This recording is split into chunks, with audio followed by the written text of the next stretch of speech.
Hello and welcome. It's a war that's cost more than 70,000 lives, but after 3 decades, it may be reaching a decisive turning point. Sri Lankan forces say they have the liberation tigers of Tamil Elam on the verge of defeat after chasing them to the tip of the island. Asia's longest-running war has torn apart the country, with civilians caught in the middle, desperately trying to fend for themselves. There's increasing international pressure for an end to Sri Lanka's civil war. Although government forces say they've managed to kill key leaders of the separatist Tamil Tigers and are poised to beat them once and for all, the need for a truce to help the refugees is urgently growing. The UN says that more than 188,000 civilians have fled the conflict zone, and most are in transit camps where they need food and medical supplies. Well, denying that they are in a severely weakened position, the Tamil Tigers also refute claims by aid agencies that they are holding civilians as human shields. Sri Lanka's leaders have so far resisted calls from Britain and France for a ceasefire, arguing that it would allow the separatists to regroup. On today's show, we take a closer look at the conflict in Sri Lanka and ask, what are the possible solutions to this political and humanitarian crisis? Remember, you can join our conversation with your questions and comments. Log on to livestation.com/AJE, enter the chat room, and then take part. And we also welcome your phone calls on the show, of course. To discuss the issue, we have Neeraj Deva, a Sri Lankan British politician from the Conservative Party and currently a member of the European Parliament. He joins us from Strasbourg in France. From Oslo, Norway, is Erik Solheim, the Norwegian Minister for Development and also the Minister of the Environment. He was part of the Norwegian delegation negotiating a truce in the Sri Lankan civil war. And from Urbana, Illinois, is Fransis Boyle, an international law and human rights expert and professor of law at the University of Illinois. Dr. Boyle has called on several nations to fulfill their obligations under the Geneva Conventions to launch an immediate humanitarian airdrop relief operation. Well, let's get straight to our questions. Erik Solheim, if I could start with you with an idea of the information that you've had on the situation on the ground right now. How desperate have things become? The situation is very desperate on the ground. Of course, we have limited information because no international media are accepted into the area, nor are there any foreigners in this no-fire zone where the Tamil Tigers are now trapped. So we do not have the most accurate information.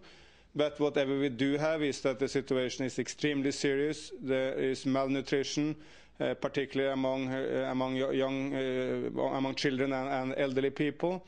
According to UN estimates, 6,000 to 7,000 civilians have been killed over the last 2 to 3 months. So the situation for the civilians is absolutely desperate. Mr. Solheim, you negotiated or helped to negotiate a truce in 2002. It seems to have gone a long way downhill since then. And I wonder, from your perspective, what do you see as the main cause in the failure to find common ground between the Tamil Tigers and the Sri Lankan government right now? I think in a way that the solution to the conflict is pretty simple. I mean, in 2002, 2003, that solution lay on the table. It was a federal state. It would have been accepted by nearly all Tamils, the vast majority of Sinhalese and Muslims, and the broad international community. Everyone supported that agreement. I think it still stands to find some way of accommodating Tamil aspirations, but within a united Sri Lanka. That is the universally accepted solution internationally. Well, I know we have callers wanting to come on, but let me get a question to Dr. Boyle, Fransis Boyle, and ask, both the Tamil Tigers and the government say that they have the upper hand. From your perspective, who has the military advantage right now? Well, I don't think anyone has the military advantage. I'm here to talk about the 50,000 people right now in the so-called no-fire zone who are being bombarded, killed, and starving to death. We really need to act immediately to remedy this situation. We need an immediate ceasefire and then a massive humanitarian relief to the starving people of Vani by air, sea, and land.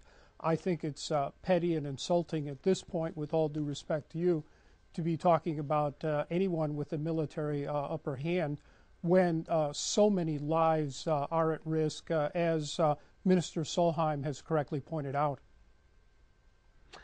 Understood. I'll get on to the issue of the humanitarian crisis in just a moment with you some more, Dr. Boyle, but let me bring in Deva here quickly with a question. The Sri Lankan government has continued to shell even when it said it wasn't shelling, and there's evidence, video documented evidence of shelling of civilian areas. And I wonder why has the Sri Lankan government continued to shell like this, considering the situation with the civilians? Why take such harsh action with the refugee situation the way it is too?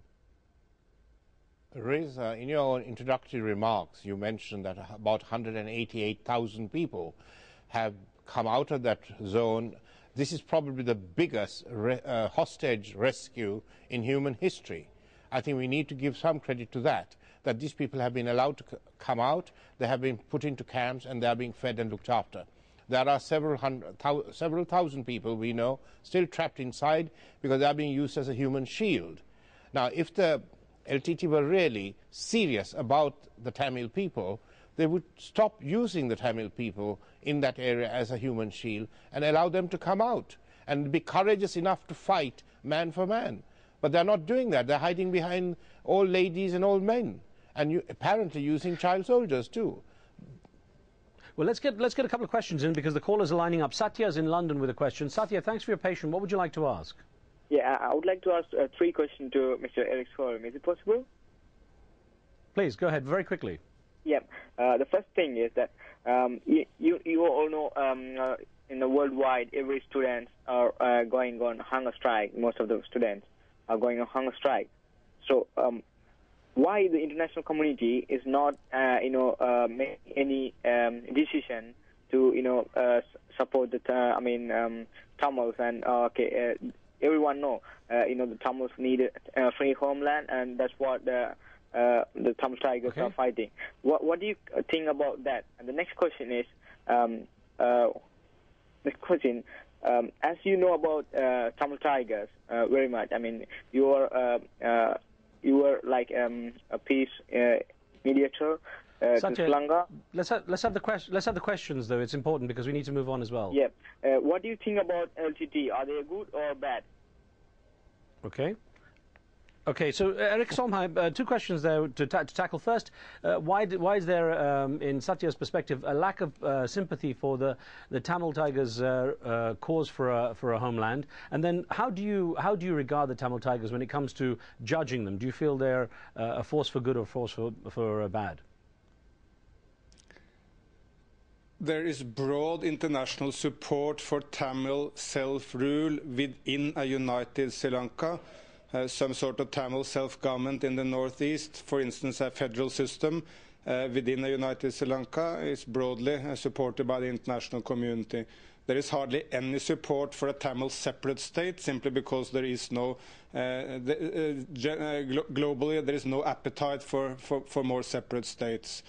When it comes to the view of the LTTE, I think there are two issues at the moment. One demand to the LTTE, the other to the government of Sri Lanka. The LTTE should do, as Deva is also commenting upon, they should let everyone in the zone under their control be given the individual right to decide for themselves whether they want to stay in that zone or leave it. Unfortunately, there is very strong evidence that the LTTE is using the civilians as a human shield and are killing people who want to get out of the zone. On the other hand, the government of Sri Lanka should not attack with heavy weapons a zone they themselves have defined. The government of Sri Lanka asks people to move into that zone for protection. Then they cannot attack with heavy weapons a zone which should protect people. Both parties are responsible for solving this situation. Kamlesh is in Canada with a question. Kamlesh, what would you like to ask? Yes, I would like to ask Mr. Solheim, all these years he's been a peace facilitator for the Tigers. There hasn't been any development by Norway for the past so many years, and now they're trying to keep the Tigers alive. And the other question is, all these protesters around the world, they've been trying to keep the Tigers alive. Why haven't they trying to keep the innocent civilians? The internally displaced. Okay, a quick response, Mr. Solheim, to that. At the moment, we have only one focus from the side of Norway, which is exactly the same as the view of the European Union, United States, Japan, and others, and that is to give do whatever is in our hands to protect the innocent civilians of the north. There are so many now who have entered the IDP camps. They should be protected in those camps.